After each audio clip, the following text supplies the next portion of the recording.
Padahal itu air panas baru bergolak. Wow, meloncat semua. Ketawa dan ngiki-ngiki. Yang ketawa itu siapa, Eyang? Pandansari. Oh, Nyi Pandan. Langsung dia bilang, Kiki, kamu lihat kesaktianku kan? Aduh, kurang ajar lu, aku bilang.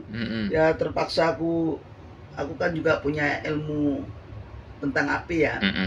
Tak kasih ini yang kena ludahku ya nggak melempuh, yang nggak kena yang melempuh.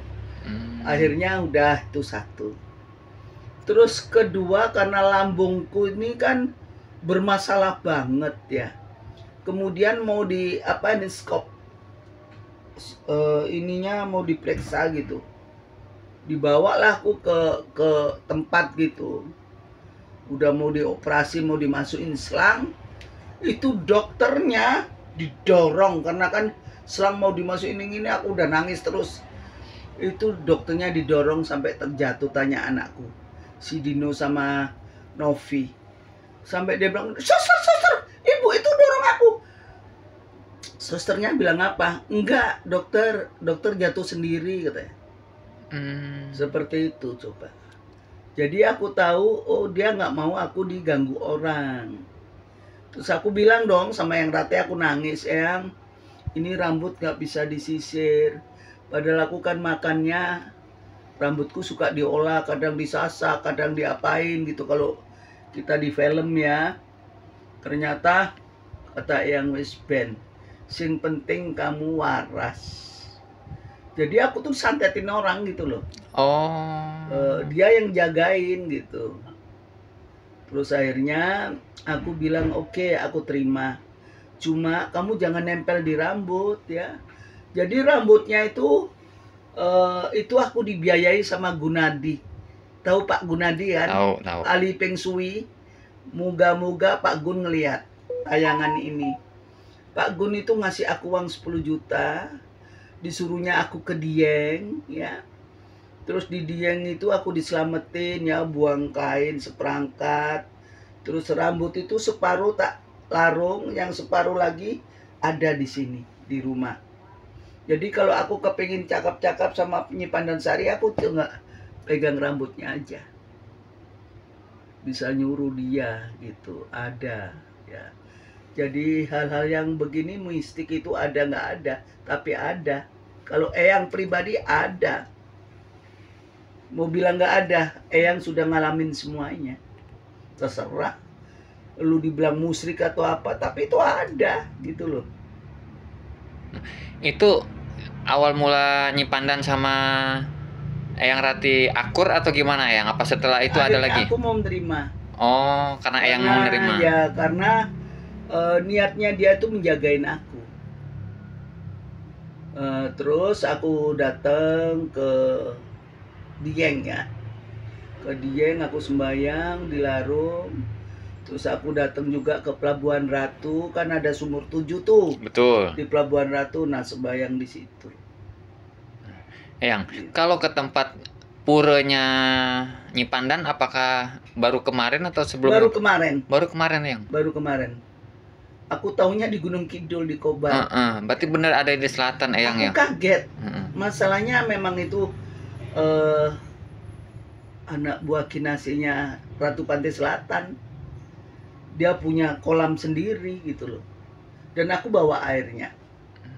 Iya betul, airnya apa? Airnya ya. Itu luar biasa, itu mujizat betul. Mau nggak percaya gimana? Yang tadinya gue nggak tahu tempatnya, dia tahu sekarang. Ya. Dan ada aja jalannya gitu. Nah, sebelumnya apakah Eyang pernah dimimpikan untuk datang ke tempat Nyi Pandan atau enggak, Eyang? Enggak. Berarti karena Suro kemarin itu, Eyang ya?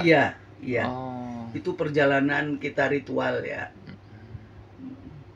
Nah, kalau ke tempat yang apa namanya? Yang Larung itu namanya apa ya? Parangkusumo. Nah, dari Parangkusumo itu udah sering Eyang ke situ? Sering. Biarpun nggak Suro pun yang sering ke situ. Nah, kenapa nggak kepikiran ke tempat Nyi Pandan? Apa nggak ada yang ngasih tahu ke Eyang? Aku anggap Nyi Pandansari itu ada di Pelabuhan Ratu. Oh, berarti salah persepsi dari Eyangnya ya. Karena di Pelabuhan Ratu kan juga Pantai Selatan. Tapi aku rasa ya sama aja lah ya. Yang penting doanya kan, karena doa itu adalah udara. Ya, doa itu akan ditampung. Makanya kalau kita ini lagi susah nih, banyak masyarakat sekarang kan sandang pangan angel ya, pada susah. Ini orang bilang, aduh cari duit untuk bayar sekolah anak-anak kok susah. Aduh mau ini, aduh. Setiap orang adu-adu, ini napas. Panas. Napas kita tuh panas. Kemudian ditampung oleh alam. Ya. Ditampung oleh alam sehingga bumi bergetar. Bumi jugruk rontok. Karena napas itu kekuatan doa. Mau nggak percaya bagaimana? Orang sakit aja kita doain, terus kita bisikin. Kadang-kadang ada mujizat. Ya. Jadi sebetulnya kita dengan alam itu selalu bergandengan. Selalu. Bumi yang kita pijak, kita mau makan nanas, mau makan anggur, itu dari mana? Ya dari bumi pertiwi. Apapun yang kita tandur ya situ kita menuainya.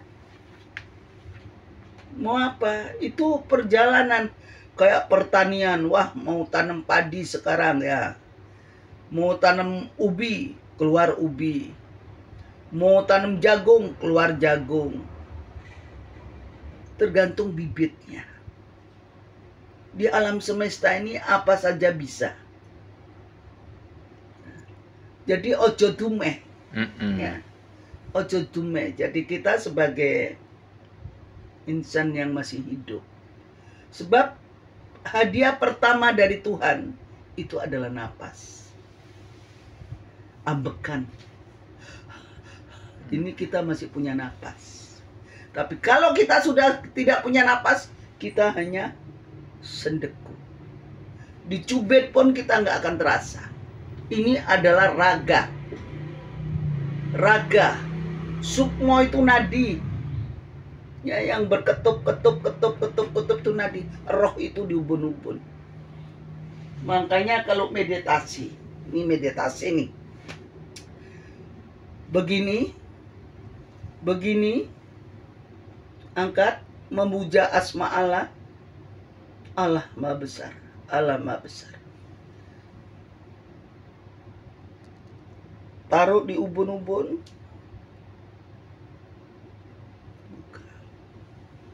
Jari kita nih ya. Yang paling tinggi mana? Tengah. Ini meskipun kecil, namanya ibu jari.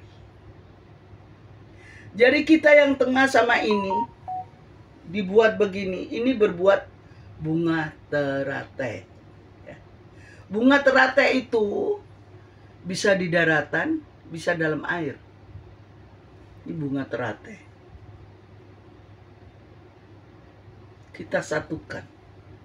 Masukkan ke energi alam. Kita buka kembali. Seperti itu, lakukan 9 kali sebelum tidur. Awet muda kayak Eyang. Eyang itu tanpa suntik, tanpa apa-apa nih, 66 tahun. Nggak pernah gosok-gosok kayak orang-orang beli apa, enggak. Pakai air hangat aja. Tapi alhamdulillah, kalau kita yakin dan percaya, rupa kita pun dipercaya sama Gusti Allah gitu loh. Bahkan berkarisma. Penuh wibawa Eyang ya. Ya. Karena Eyang yakin hidup Eyang itu dipelihara betul sama Gusti Allah. Yang sudah Eyang jalani sekian tahun. Eyang enggak punya pabrik, enggak punya sawah, enggak punya toko. Orang berapa yang Eyang hidupi? Betul. Dari hasil perdukunan, suster 2, tukang masak, betul, supir 2, YouTuber. betul. Berapa puluh juta itu? 10 lebih. Uang dari mana Eyang? Dan Eyang nggak khawatir Ada nggak ya orang berdukun ke eyang? Nggak ada. Nggak ada punya perasaan seperti itu. Yang dikenal sama orang kan, wah dukun mehong. Tapi eyang percaya, yakin, sumberku, kekuatanku dari Allah. Ya. Gak ada yang lebih kuat.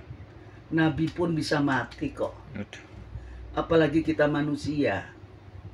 Gak mungkin kita itu gak dikasih makan. Burung ini ribuan di udara, semua bisa makan. Padahal dia gak nanam padi loh. Semua bisa makan. Yang itu gak pernah nanam apa-apa. Tapi kepingin singkong, ada singkong. Ya. Seperti itu sayang ya. Jadi eyang sudah menjalani sebagai paranormal, sebagai dukun, itu sudah 35 tahun. Nah, sudah makan asam garam, 35 tahun itu eyang. Apakah cuma Eyang Rati dan Nyi Pandan yang selalu ikut eyang atau seluruhnya? 5. Oh. Ada Nyi Pandan Sari, Eyang Rati utama. Betul. Sapu Jagat. Oh. Jadi maaf, bukan yang cerita kelewat-kelewat ya. Kalau yang punya musuh nih, yang dijailin sama orang, fotonya aku taruh tempat sembayangan. Aku nggak kuasa. Apa yang menjadi kehendakmu terjadilah. Tahu-tahu dapat kabar orangnya begini. Orang bilang, nak iya dukun, mencetek ya, menyantet ya. Mencetek itu apa? Artinya diguna-gunain, disantet. Eyang belum pernah nyantet. Bener, meskipun Eyang tahu caranya. Gak mau, karena Eyang punya keturunan, punya anak, punya cucu. Ya, jangan. Kita mati besok, kita nggak ada yang tahu kok. Paham. Ya. Jadi seperti itu. Nah, yang paling dekat banget sama eyang itu siapa eyang? Dari kelima? Ya, Eyang Rati lah. Oh, namaku pun jadi Eyang Rati. Mana ada yang tahu nama sebenarnya aku? Betul. Semua Eyang Rati. Berarti paling utama nggak ada yang lain selain Eyang Rati eyang ya? Ya, Eyang Rati. Handphone 5, makanya semuanya namanya Nyi Pandan Sari. Ya kan? Eyang Rati. Terus Mbak Joyo. Joyo Boyo. Sapu Jagat. Terus Dewi Dumbur. Kalau Dewi Dumbur itu kadang-kadang kan yang keras banget nih. Siapa aja dilawan. Selama aku bener, gue nggak takut. Gue takutnya sama Tuhan aja. Ayo. Padahal kalau dipikir kakiku udah gempor. Tapi rasanya nggak takut banget sama manusia karena aku punya kekuatan Gusti Allah. Seperti itu guys.